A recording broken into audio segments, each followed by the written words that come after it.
Welcome to the deep dive. Today, we're plunging into Emma Pears' fantastic book, What Does It Matter? And this deep dive, it's really custom tailored for you, our listener. We want to help you navigate all the information out there, find those really practical insights for your life. We're talking about a framework, right? Built around one big question. It's designed to help you manage, well, everything: your attitude, diary, priorities, actions, how you respond. And the goal, basically, less stress, more joy, and, a more fulfilled life overall. Yeah, and Pears does this amazing job weaving together like deep knowledge with her own passion and experience. The book's just packed with these thought-provoking questions, bits of life wisdom, and really meaningful stories. And her writing, Yeah. it's so easy to read, but also quite lyrical. She just transports you, really brings characters and places to life. Yeah, exactly. So, our mission today is to pull out those key nuggets from the book, the things that can help you think before you just follow the crowd, or maybe overreact, or ignore something important, or even when you're just being too hard on yourself. Because the book, it gives you tools for managing stress, anger, anxiety, difficult decisions, but also for boosting things like joy, love, peace, and perspective. So, let's jump in. Okay, first segment. Let's talk about decision making. Emma Pears kicks this off as something I think we can all relate to. That feeling of being totally overwhelmed by just everyday choices. She tells this story about the stress of making cheese sandwiches for her kids. Sounds minor, right?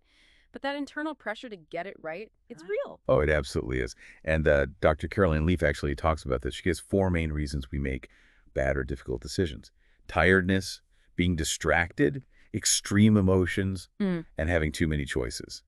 That last one is really interesting. Too many choices, Leaf says. It's like this surge of energy hitting the brain, causing what she calls toxic stress. Mm. It can lead to decision-making paralysis. You just sort of freeze up, can't think clearly. Right, like mental fog. Wow. So, what can you do when you feel like that? Dr. Leaf has a simple fix, something immediate: deep breathing. Specifically, she mentions the 4-7-8 technique. You breathe in for 4, hold for 7, breathe out for 8.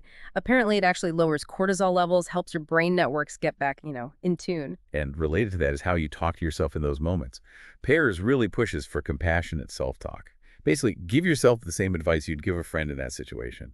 Ask yourself, are you sure? Is that really what they meant? Mm-hmm. Or, maybe you'll feel different after a nap or a snack. Don't reply just yet. Do you find that easy? Giving yourself that kindness. Huh. That's a good question. It's definitely a work in progress for me. Easier said than done sometimes. And speaking of things that mess with our choices, psychologists have this acronym BLAST: boredom, loneliness, agitation, stress, and tiredness. All states that can push us towards, let's say, less than ideal decisions. Right. And Pears gives some great, really practical ways to tackle each of those blast elements. For boredom, she says, cultivate insatiable curiosity. Actively seek out new things. Try a dish you've never had, take a different route home. Small things, but they make a difference. It's about deliberately choosing novelty. I like that deliberate choice, shaking things up. Then for loneliness, she talks about proactively fighting it with small human interactions. Choose the checkout lane with a person, make eye contact, ask the cashier, how was your day? Little moments. She makes that really important point about our generation being paradoxically more connected, yet more lonely. Connection over just communication. That distinction is so important, yeah. Connection versus just sending messages. Mhm. Then for agitation or stress, her advice is find exercise that works for you. Don't force yourself to swim if you hate swimming. Find what makes your body feel good. And she mentions the NHS's 5 steps for mental health connecting, being active, learning, giving, being mindful, like vaccinations against those negative states. Finding your thing, basically, what actually works for you. Exactly. And finally, tiredness. Mm. Pretty straightforward. Prioritize good sleep, regenerative sleep, and good nutrition. Pear says well-being isn't optional. If you neglect sleep and food, your brain literally can't process things clearly. You're more likely to make biased judgments. You can't just starve yourself of nutrients, eat junk, and expect peak brain function. That's a powerful point. Investing in self-care isn't a luxury, is it? It's fundamental for a healthier, more significant life. You're worth that investment. Okay, let's switch gears a bit. Let's talk about systems for reducing stress, building resilience. Pears talks about the contingency, basically, having a plan B. This is super helpful when you don't have all the info or there isn't one single right answer. She uses her own example of struggling over buying a gym membership. Those thoughts like, I don't deserve this, or what if I never go? She overcame it by reframing it as an investment in herself with a plan B if it didn't pan out. It's amazing how much stress a simple plan B can prevent. Pears has these great little anecdotes, like ladies debating endlessly about swimming slippers for the pool, or her bringing 2 pairs of socks for her daughter's choir thing because the uniform instructions were confusing. Just having that backup avoids so much drama. It also shows sometimes the actual decision just doesn't matter as much as we think it does. That's a great takeaway. And it kind of leads into preparing for the unexpected, which brings us to worst case scenario thinking. Pears shares this really intense story about missing a flight to New York. Total chaos, traffic, wrong terminal, visa issues.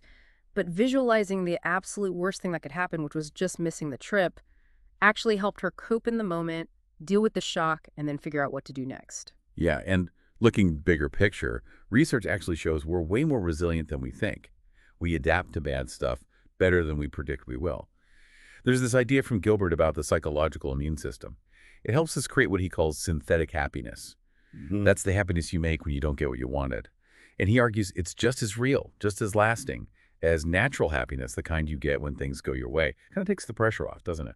It really does. Yeah. Which brings us to the surprising finding Pears mentions from a Harvard study. They found that the common belief that being able to change your mind makes you happier is often wrong.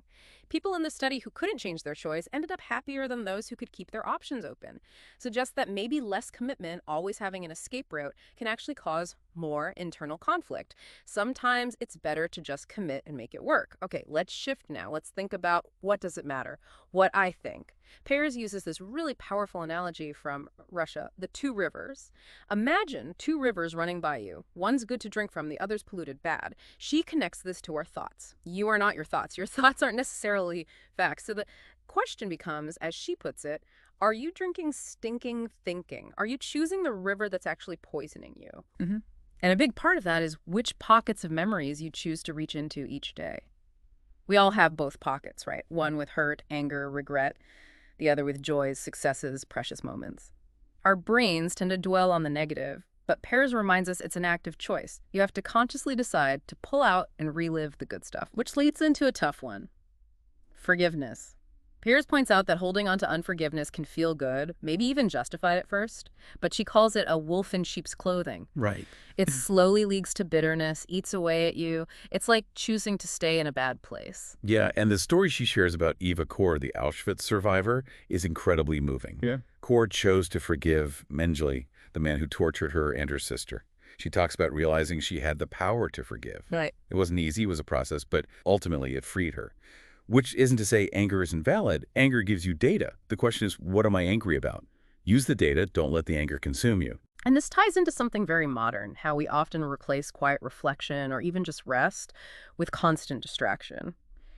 Pears brings up that controversial 2014 study. Remember the one where people chose to give themselves electric shocks rather than just sit alone with their thoughts for like 6 to 15 minutes? Wow. It's pretty stark. The conclusion was the untutored mind does not like to be alone with itself. It speaks volumes about us now, maybe. Definitely. And this is where Professor Ethan Cross's idea of chatter comes in, that cycle of negative thoughts spiraling away from us. Pears outlines 5 ways to manage it based on Cross and others. First, just recognize it's happening. Second, look for solutions. Don't just dwell on the problems. Third, maybe set aside specific, limited time to think about it. Fourth, distract yourself, physically move around. And fifth, mindfulness practices. And talking to someone is key for validation, yes, but also for help finding solutions to break that cycle. Because what you think directly impacts how you feel and what you choose. Okay, let's move on to something a bit counterintuitive. What does it matter? What I expect? Pears starts with that amazing Banksy experiment in Central Park. Remember, famous, valuable art sold for practically nothing from a little stall. Yeah, I remember reading about that. Why? Because nobody expected to find valuable art there. Context and expectations totally changed the perceived value. Exactly, and that links directly to our own expectations. Pears suggests focusing on the 5 to thrive: food, safety, warmth, connection, rest. Those are the real treasures, she argues. She warns against piling on this huge list of perfect expectations. The best stroller, the perfectly clean house, the Instagram perfect life. They're exhausting, hard to reach, impossible to keep up. They just wear you down. It's permission to give ourselves a break, isn't it? Which leads nicely into Dr. Carol Dweck's work on mindset fixed versus growth. Pears shares her own regret refusing a piano solo opportunity at university because she was scared of looking silly. Ah, yeah. Her point is powerful. Refusing to make mistakes is refusing to learn. We need to embrace being a brave beginner sometimes. And another tough but true lesson Pears shares. Not everyone will accept you. She tells a story about someone finding her intimidating early in her career, even though she was just being friendly and confident, made her feel ashamed. But her mentor had great advice. Someone else's intimidation is often about them, not you. There's real freedom in realizing you don't need everyone's approval. Self-acceptance is key. So, what's the practical thing you can do here? Pears uses this great metaphor, seeing situations from multiple camera angles, like in sports when they call a timeout a TMO to get a different view. Facts look different from different angles. Consciously trying to see other perspectives stops you making bad calls based on just your initial reaction, avoids unnecessary suffering. And kind of related to that perspective shift is the story of Turner's Oak at Kew Gardens. This huge old tree actually thrived after a massive storm uprooted it, traumatized it. Turns out the storm accidentally aerated the compacted soil around its roots, which was exactly what it needed long term. So Pears ask you, where are your roots compacted? Can you find the oxygen in your own storms? Recognizing that tough times can eventually lead to growth, even if it takes a while. That's a beautiful image for resilience. It makes me think about those wake-up calls Pears mentions. You know, huge events like Kobe Bryant's death or Steve Backshall's near-death fall, things that shock us into seeing what really matters just for a moment. Right. But then she asks, are you still hitting the snooze button on life? Or are you really making the most of the gift of each day? I know I hit snooze sometimes. Yeah, we all do. And tied to that perspective is her warning about comparison confines. Constantly comparing your life to others just leads to feeling bad or maybe feeling falsely superior. Neither is helpful. Gratitude is the antidote. She emphasizes how actively practicing gratitude can literally change your brain pathways, rewire how you see your own life, make it more concrete. And she gives practical ways to cultivate that victory over victim thinking, like how she reframes complaints tired after work. At least I have work. Cleaning toilets. Think of those without sanitation. Or her funny story about being confidently wrong on Cockatoo Island. Even manufactured gratitude or learning from being wrong can lead to better outcomes. It might feel fake at first, she says, but it still works. And what really comes through is that paradox of things staying the same and changing all at once. Her reflection on going back to Cambridge, some things identical, others totally different. It captures that mystery of life, how we grow and evolve while still being ourselves. Okay, final segment now. What does it matter? What I possess. This one really makes you think. Pears throws out this challenge, this paradigm shift. Think about toddlers. We tell them off for hoarding toys, not sharing, right? Me first. But then, as adults, isn't that same behavior sometimes quietly rewarded, even applauded? Especially in business, maybe. It's a provocative point. Yeah. But she counters it by saying humans are actually fundamentally hardwired for love and generosity.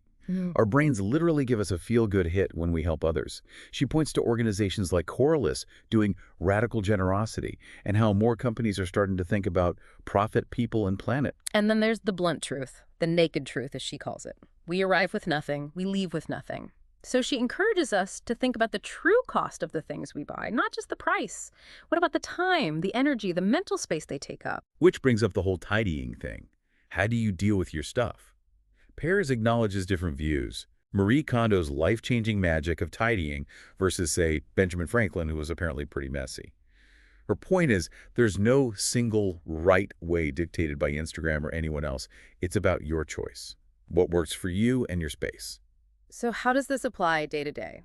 Pears really brings it home by focusing on our most precious, totally non-renewable resource, time. You can't make more of it, you can't stretch it, you can't buy it back. Yeah, she really hammers home the need to value and protect your time. Make your minutes enjoyable, she suggests. If you make the minutes better, the hours and days and your life will be better.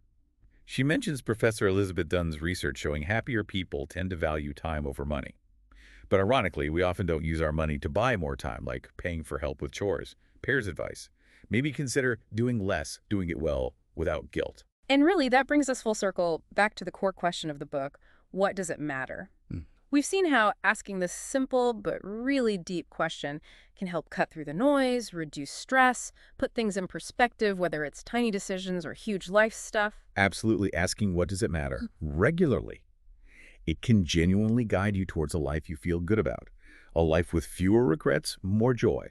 So here's a final thought for you to take away. When you look back on your life, will you be pleased with the painting you've created? Because it's yours alone to paint.